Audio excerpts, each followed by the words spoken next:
Bonjour, je suis avec Pascal Moigne qui est le PDG de la structure. On va vous parler de la dualité civile-militaire. Nous sommes un bureau d'études mécatroniques d'une vingtaine de personnes. Notre métier est de concevoir des systèmes en s'appuyant sur les drones dans le domaine terrestre, maritime et aérien bien sûr. Et nous embarquons des capteurs pour réaliser des missions d'inspection, de recherche et des missions de mesure. On est aussi un exemple du développement dual. Très tôt, lors de la création de la société, on a développé un petit robot d'inspection de gaines aéroliques et il a été miniaturisé et les différentes composantes de ce drone ont intéressé la DGA et donc ont pu être transposés dans le domaine militaire. On verra plus tard dans la présentation un exemple que tu nous présenteras. Je vais vous parler un petit peu de la réglementation sur la DGA, enfin le peu que je peux en dire. Déjà, commençons par la définition d'un bien à double usage, donc la dualité. C'est une application ou un outil ou un composant susceptible d'avoir une utilisation tant militaire que civile. Donc typiquement l'intérêt de la dualité pour des entreprises comme la nôtre, c'est de pouvoir mutualiser une partie de la recherche à la fois dans le domaine militaire et à la fois dans le domaine civil. Ce qui nous permet, quand on est une entreprise, en fait, de faire des coûts, de réduire les coûts et d'augmenter le potentiel de développement commercial et de retour sur investissement. Donc la dualité a une réalité vraiment économique intéressante pour les PME et pour leur développement sur des marchés aussi émergents que la robotique. Un petit peu d'histoire. À l'origine de la réglementation, donc, beaucoup de détails sont cités ici, mais l'idée de base était de permettre aux pays et au gouvernement d'éviter la dissémination et la prolifération initialement d'armes et ensuite avec l'évolution technologique de tout produit ou partie de produit qui pourrait participer à la création et au développement d'armes et de choses touchant à la sécurité nationale. Donc il y a un certain nombre de régimes de non-prolifération qui ont été instanciés. Comme vous pouvez le voir, les détails sont accessibles par ailleurs. Les fondements juridiques, alors, sans rentrer dans les détails, il existe un réglementaire assez précis et très cadré qui permet de déterminer le cadre et les différentes composantes. Donc il y a une réglementation communautaire au niveau de l'Europe et une réglementation nationale qui est sous forme de décrets qui viennent complémenter en fait la réglementation initiale. Donc c'est quelque chose qui est bien cadré, qui est bien sécurisé et qui permet de fonctionner sans se poser de questions en fait. Le produit que développent les entreprises pour savoir s'il est concerné en fait, il existe une catégorisation. Donc on a une annexe du règlement qui est citée là-haut. Je ne relis pas précisément le texte, mais qui détermine une catégorisation de toutes les possibilités que l'on a sur le matériel, les installations, les produits, enfin bref. On peut trouver dans cette librairie-là l'endroit où on va positionner notre produit.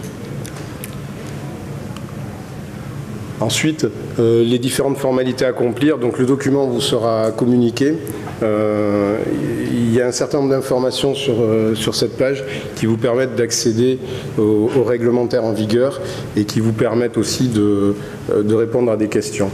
Toujours dans la logique d'éveiller un intérêt pour les PME, de travailler dans le domaine du dual, pour partager, échanger, pour développer dans le civil et transporter dans le militaire, et inversement, développer dans le militaire et transporter dans le civil. Donc ça, c'était la partie contact et adresse. Vous avez ici les adresses pertinentes des gens de la DGA qui peuvent répondre à toutes vos questions. Et c'est important de les adresser. Ils sont ouverts et ils peuvent vous accompagner dans des démarches pour vous permettre de typer, pour vous permettre de catégoriser et de rentrer dans cette logique du dual. Voilà, ça c'était la partie un petit peu réglementaire et un petit peu rébarbative, je dirais, mais elle existe. Maintenant, je vais passer la main à Pascal pour vous parler des dispositifs favorables aux PME et toutes les aides qu'on peut obtenir en rentrant dans ce domaine du dual. Oui, bonjour. Donc il y a un certain nombre de dispositifs qui ont été mis en place par la DGA. Donc la DGA a mis en place le pacte PME, donc qui permet à des très petites sociétés ou des petites sociétés d'accéder et de montrer leurs innovations. Vous retrouvez des appels à projets, des opportunités sur le portail XARM, donc c'est le point d'entrée vraiment unique et intéressant. Il y a des dispositifs qui s'appellent OER qui permettent d'expérimenter rapidement des produits civils. Alors, il y a eu la question tout à l'heure de dire est-ce qu'on peut prendre directement un produit civil et le porter au niveau militaire. Des fois, il n'y a pas grand-chose à faire pour transférer un produit civil qui est typiquement utilisé sur des chantiers, par exemple, pour dire il y a des contraintes qui sont civiles qui sont des fois assez proches des contraintes militaires. Il y a tout le temps des deltas à mettre entre les deux, hein, c'est sûr, mais on peut commencer à faire des expérimentations très rapides donc avec le dispositif OER. Le deuxième dispositif est un dispositif rapide qui a été mis en place il y a quelques années, dont beaucoup de PME en ont bénéficié. C'est un rapide pour Hercule. Nous avons aussi un rapide donc, à partir d'un projet qui était civil, comme disait Marco, des robots d'inspection des gaines d'aération, qui a tout de suite été intéressé pour amener des technologies civiles sur des robots militaires. Donc ça permet, dans des groupements industriels et un laboratoire, souvent, de démontrer la faisabilité des technologies et montrer qu'on peut adresser des marchés à la fois civils et militaires. C'est-à-dire dans le rapide, de base, on doit démontrer qu'il y a un marché civil et qu'il y a un marché militaire. Et vous avez des dispositifs qui vous permettent aussi d'avoir des personnels qui vont travailler en thèse de cyberdéfense sur des projets, je dirais plus de recherche et qui permettent d'accéder ensuite au marché. Alors je vais parler un peu des atouts des PME. Alors les PME ont des avantages par rapport à des grands comptes. L'aspect réactivité, on est souvent tous en veille des nouvelles technologies qui vont très très vite. Les tailles de marché aussi qui étaient identifiées jusqu'à présent, je dirais en termes de marché de robotique militaire française étaient modestes. Ça peut changer et je pense que ça va changer. Avec l'exemple américain où ils sont beaucoup robotisés ou avec d'autres pays qui sont robotisés. Donc ce marché est en devenir à la fois côté militaire et côté civil. On voit bien aujourd'hui, il y a de plus en plus d'exposants sur les salons comme aujourd'hui. Les petites PME ont des avantages aussi en termes on a des crédits d'impôt recherche ou jeunes entreprises innovantes qui nous permettent d'avoir des coûts de recherche et d'accès au marché qui sont plus faibles que les grands comptes.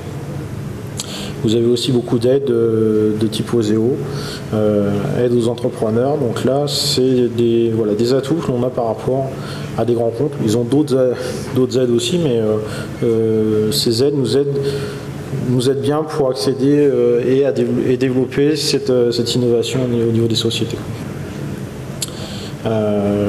Les écosystèmes et les technopoles, donc nous faisons partie de deux technopoles où souvent on retrouve beaucoup d'innovations et ce qui permet de développer des nouveaux produits. Alors, améliorer l'existant, voilà, donc l'idée c'est aussi, à terme c'est sûr, la robotique aussi va servir et va être déployée dans les grands comptes. Donc l'idée c'est aussi, on commence à amener de l'innovation et on va aussi rencontrer des grands comptes à un moment donné. De toute façon ils vont venir nous voir ou nous on va aller les voir pour aussi dire, bon voilà, maintenant on a démontré l'innovation avec notre projet rapide, et puis voilà, on essaye aussi de travailler en commun pour faire que les produits aillent le plus rapidement possible au marché.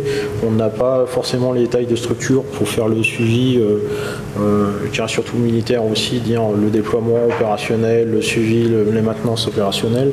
Ce sont des métiers qui sont pas accessibles ou très peu accessibles aux PME, quoi. L'idée, c'est de développer aussi des projets collaboratifs, et donc nous avons aussi pour mission changer un peu la vision du robot avec des partenariats comme Saint-Cyr-Potidan, le CREC Saint-Cyr, où nous sommes partenaires depuis la création de la société, et c'est vrai que la vision a beaucoup changé depuis 4 ans, et on voit, ça apparaît, la révolution est arrivée au niveau militaire, elle arrive au côté civil maintenant, quoi. Donc il y a eu un événement très important qui était le colloque international de Saint-Cyr-Potidan, où on a vraiment eu le sentiment que en France, les militaires étaient pour l'aspect robotisation, quoi. Et ça s'est senti vraiment à cette époque-là, quoi. Je vais repasser les annexes à Marco. C'est des trucs rébarbatifs, c'est pour moi. L'annexe 11 a un intérêt dans le rapport du Parlement, c'est qu'un produit qui est catégorisé comme dual sort du domaine du ministère de la Défense et rentre plutôt sur le domaine du ministère de l'économie. Donc ça peut avoir du sens pour rentrer dans une logique d'exportation de produits, tout en ayant une dualité, c'est-à-dire une partie des produits qui sont à la fois intéressants pour l'aspect militaire et sur l'aspect civil. Voilà, c'est juste une parenthèse à destination des entrepreneurs qui souhaitent rentrer dans cette logique de dualité. Et là où c'est rigolo, je repasse à Pascal. On va vous donner quelques exemples. Donc des exemples qui ont évolué au fur et à mesure du temps. Souvent les manettes de jeu étaient des choses vraiment très très spécifiques du côté militaire. Voilà, on voit maintenant des manettes de jeu civiles sont utilisées côté militaire. Les Américains utilisent par exemple des manettes de PlayStation, des PSP, des choses comme ça. Où la révolution à la fois des industriels et des utilisateurs a été faite en quelques années. C'était assez rapide. Il y a une dizaine d'années, on trouvait très très peu ce genre de manettes de jeu, et maintenant c'est devenu monnaie courante. Téléopérer un robot avec son téléphone portable, c'est des choses qui sont envisageables, quoi. Alors nous avons, voilà, le parallèle entre nos robots. Donc à côté gauche, vous avez le robot d'inspection des gaines d'aération, notre tout premier robot, qui était un robot téléopéré, qui était filaire.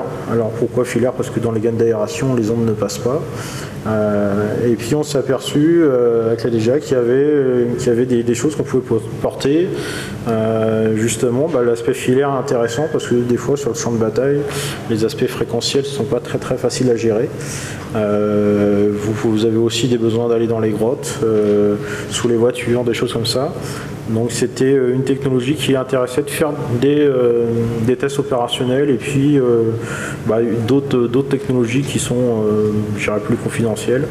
Et donc à droite, vous voyez la partie robot, le projet Robco, donc qui est avec la DGA et qui sera disponible d'ici 2 mois en test opérationnel, quoi. Donc un dernier exemple, notre bateau, donc nous avons été assez rapidement approchés par des opérationnels pour nous demander un bateau démineur. Donc là c'est le sens inverse, c'est le côté déminage qui était mis en avant en disant tiens, on voudrait un bateau pour faire exploser des mines dérivantes. C'est un peu suite à la Libye.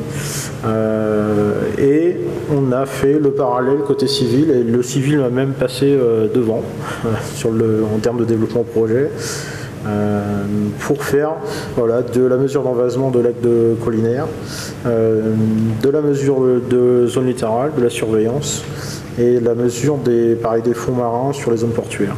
Donc on voit bien qu'il y a des porteurs qui peuvent être transférés du côté civil, du côté militaire.